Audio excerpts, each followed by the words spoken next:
Shalom. దేవుని పరిశుద్ధ నామానికి మహిమ కలుగును గాక.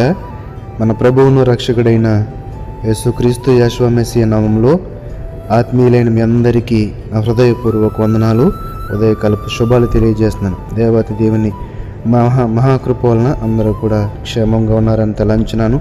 అట్టి కృప దేవతి దేవుడు మనందరికీ దయచేయను గాక. ప్రియులారా, ఈ యొక్క వాక్యం ద్వారా మీరు బలపడుచుంటే గనక మీరు కూడా ఈ యొక్క వాక్య పరిచర్యలో పాలుభాగస్తులు అవ్వాలని ఈ యొక్క యూట్యూబ్ లింకులను షేర్ చేసి, లైక్ చేసి అనేక మందికి యొక్క వాగ్దాన సందేశంను చేరవేసి వారిని కూడా ఆత్మలు బలపరచాలని మిమ్మల్ని అందరినీ ప్రేమతో కోరుతున్నాను. ఈరోజు దేవత దేవుడు మనకి ఇచ్చిన ఈ యొక్క వాగ్దాన సందేశము, మీరు ధైర్యము తెచ్చుకొని మీ తలలు ఎత్తుకొనిడి. లోకసువార్త 21వ అధ్యాయము 28వ వచనంలో ఈ మాటను చూడగలుగుతున్నాం. ఇవి జరుగునారంభించినప్పుడు మీరు ధైర్యము తెచ్చుకొని మీ తలలెత్తుకుని మీ విడుదల సమీపించుచున్నదనను. ఈ యొక్క సందర్భంగా మనం చూస్తే కనుక తండ్రి అయిన దేవుడైన కుమారుడైన యెషువా మెస్సియాను రెండవసారి లోకంలోనికి పంపించినప్పుడు జరుగుతున్న సంగతులను తెలియజేస్తూ ఈ యొక్క సందర్భం, ఈ యొక్క వాక్యమును మనం చూడగలుగుతున్నాం. మీరు ధైర్యము తెచ్చుకొని మీ తలలెత్తుకునడి. ప్రియులారా, మరి ఆయన నమ్ముకున్న మనము, ఆయన నామమును అంగీకరించిన మనము, ఆయన కృప కింద బ్రతుకుతున్న మనము, ఆయన వాక్యం చొప్పున బ్రతుకుతున్న మనము తెచ్చుకోవాల్సింది మన హృదయంలో ఎప్పుడూ ఉండవలసింది ఏంటండి? పిరిగితనం కాదు, అధైర్యము కాదు, కృంగుబాటు కాదు, ధైర్యం ఉండాలి మన యొక్క హృదయంలో. ఇక్కడ చూడండి, ఈ మాటలో మీరు ధైర్యం తెచ్చుకుని మీ తలెత్తుకునండి. తలెత్తుకుని ఎవరు తిరుగుతారండి? గుండె నిండా ధైర్యం ఉన్నవాడు, ఎటువంటి పిరిగితనం, ఎటువంటి బిడియం లేకుండా ఉన్నవాడే తలలెత్తుకుని తిరుగుతాడు. తండ్రి అయిన దేవుడు కూడా మన అందరినీ కోరుకుంటున్నాడు. మీరు ఏమీ భయపడవద్దు, అధైర్యపడవద్దు, కృంగిపోవద్దు, మీ తలలు ఎత్తుకుని తిరగండి. మీరు ధైర్యం తెచ్చుకొని మీ తలలు ఎత్తుకుని తిరగండి. ఎందుకంటే ప్రియులారా, యెషయా గ్రంథం 25వ అధ్యాయం 8వ వచనంలో చెప్పినట్లుగా మరెన్నడూ ఉండకుండా మరణమును ఆయన మింగివేయును. ప్రభువైన యెహోవా ప్రతివాని ముఖం మీది బాష్ప బిందువులను తుడిచివేయను, భూమి మీద నుండి తన జనుల నిందను తీసివేయను. ఇలాగున జరుగునని యెహోవా సెలవుచున్నాడు. ఏంటండి? ప్రతి మనిషి జీవితంలో భయం అనేది ఎందుకు ఉంటుందండి? ఎందుకు వస్తుందండి? ఎవరన్నా ఏదైనా నింద వేస్తారని, లేకపోతే ఎవరన్నా ఏదైనా ఒక చెడు మాట అంటారేమని, ఎవరన్నా కామెంట్ చేయొచ్చు, ఎవరైనా జరగనిదని జరిగినట్లుగా చెప్తారని, ఇవి జనరల్గా మనం చూస్తూ ఉంటాం. అయితే తండ్రి అయిన దేవుడు ఈరోజు మనకు చెప్తున్న మాట ఏంటి తెలుసండి? ప్రభువైన యెహోవా ప్రతివాని ముఖం మీది బాష్ప బిందువులను తుడిచివేయను. ఏ కారణం వల్ల నీవు కన్నీరు కోరుస్తున్నావో అది రాకుండా ఆ కారణమును దేవదేవుడు సంపూర్తిగా తుడిచివేయను. నీ బాష్ప బిందువులను తుడిచివేయను. భూమి మీద నుండి తన జనుల నిందను తీసివేయను. కదండి, ప్రతివాని నిందను ఆయన తీసివేయటకు సిద్ధంగా ఉన్నాడు. కాబట్టి నీవు ధైర్యం తెచ్చుకుని తల ఎత్తుకోవాలని నేను దేవుడు చెప్తున్నాడు.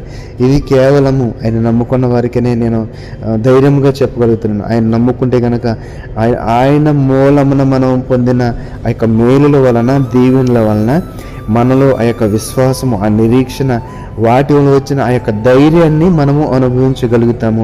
అది మన అందరి జీవితాల్లో నిత్య సత్యముగా ఉంటుంది. ఇంకా మీరు మరి గమనిస్తున్నారో లేదో కానీ పిల్లరా, మరి మీ జీవితాల్లో దేవుడు చేసిన అనేక సమయాల్లో మనం దేవుడిని ప్రార్థించినప్పుడు మనం మేలు పొందుకుంటాం. అప్పుడే అనుకుంటాం, ప్రభు వందనాలు తండ్రి, ఎంత గొప్ప కృప ప్రభు, నాకు సమాధానం ఇచ్చావు, నెమ్మదినిచ్చావు. మరి అదే ఫీలింగ్ ఎప్పుడు ఉంటే కనుక మనము ఆ విశ్వాసాన్ని కోల్పోకుండా, ధైర్యాన్ని కోల్పోకుండా తండ్రి అయిన దేవుడు కోరుకున్నట్లుగా మనం ధైర్యం తెచ్చుకొని తలలెత్తుకొని తిరగగలమని చెప్పడంలో ఎటువంటి సందేహం లేదు. ఎందుకంటే లోకసువార్త 18వ వచనంలో చెప్పినట్లుగా దేవుడు తాను ఏర్పరచుకున్న వారు దివారాత్రులు తన గురించి మొర్ర పెట్టుకొనిచుండగా వారికి న్యాయం తీర్చడా? ఇప్పుడే అన్న కదండి, ఇది కేవలం తండ్రి అయిన దేవుడు నమ్ముకున్న వారికి ఏమో అని. అది ఈ మాటలో ఇది సంపూర్తి చేయబడింది. దేవుడు తాను ఏర్పరచుకున్న వారు దివారాత్రులు తన్ను గూర్చి మొర్ర పెట్టుకొనిచుండగా వారికి న్యాయం తీర్చడా? మన తండ్రి మనల్ని అన్యాయస్తులుగా విడిచిపెట్టేవాడు కాదు. ఆయన మాట ఇచ్చాడు, మనందరినీ కూడా నిత్య జీవానికి వారసులుగా చేస్తాను. కాబట్టి నీ మీద వచ్చి ఏ నింద, ఏ మాట, ఏ యొక్క అవమానము ఏది కూడా రాకుండా నీ కన్నీటిని తుడిచివాడాయన, నీ బాష్ప బిందువులను తుడిచివాడాయన. కాబట్టి మనమందరం కూడా మన తండ్రి అయిన దేవుని మీద విశ్వాసం ఉంచి నిరీక్షణతో ఎదురు చూస్తూ ఎన్ని కష్టాలు వచ్చినా, ఎన్ని నష్టాలు వచ్చినా, ఎన్ని నిందలు వచ్చినా సరే నా తండ్రి అయిన దేవుడు నన్ను ఒక మేలిమి ముత్యముగా చూపించగలుగుతాడు. ఎవరైతే అవమానపరిచారో వారి ముందు ఒక మేలిమి ముత్యము, ఒక శుద్ధమైన బంగారముగా, ఒక వజ్రముగా నేను నిలబెట్టుకుడు ఆయన సిద్ధంగా ఉన్నాడు. కాబట్టి ఆ విశ్వాసం ధర నువ్వు ఉంటే కనుక మనం చేయవలసింది ఏంటంటే, ఇది ఇక్కడ చెప్పినట్లుగా దివారాత్రులు తన్ను గూర్చి మొర్రపెట్టుకునిచుండగా వారికి న్యాయం తీర్చడా. మరి నీకు న్యాయం కావాలంటే తండ్రి అయిన దేవుని దగ్గర నుంచి నీవు నేను చేయవలసిన పని ఏంటంటే, దివారాత్రులు మనం కూర్చోనికి మొర్ర పెట్టుకోవాలి. దివారాత్రులు 1 గంట లేదా 2 గంటల అంటే అన్లిమిటెడ్, దీనికి టైం లేదు. నీ ఇష్టం, నీకు ఎప్పుడు ప్రార్థన చేయాలంటే ఎంతసేపు చేయాలంటే అంతసేపు నువ్వు తండ్రి అని దేవునికి ప్రార్థన చేయటానికి మేలు పొందుకోవచ్చు. కాబట్టి మనం నమ్ముకున్న దేవుడు మనకుండా మనం ధైర్యం తెచ్చుకొని మన తలల పైకెత్తుకుని తిరుగుదాం, దేవుని స్తుతిద్దాం, ఆరాధిద్దాం. ఈ యొక్క మాటను బట్టి దేవత దేవుడు మన ఆత్మలను బలపరిచి నడిపించి స్థిరపరిచినగా. ఆమేన్. పరిశుద్ధుల మహోన్నతుడ మమ్మల్ని కన్న తండ్రి, మీరు ధైర్యం తెచ్చుకుని మీ తలలెత్తుకునండి. తను నమ్ముకున్న వారిని ఆయన దివారాత్రులు ప్రార్థించినప్పుడు న్యాయం తీర్చడా, అన్యాయం చేయడు కదని మన దేవుడు. ప్రభు, అందుని బట్టి మిమ్మల్ని అడుగుచున్నాం తండ్రి.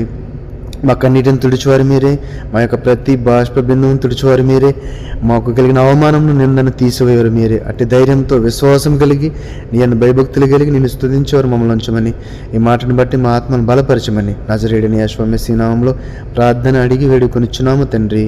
ఆమేన్, ఆమేన్. షలోం. అందరికీ వందనాలు.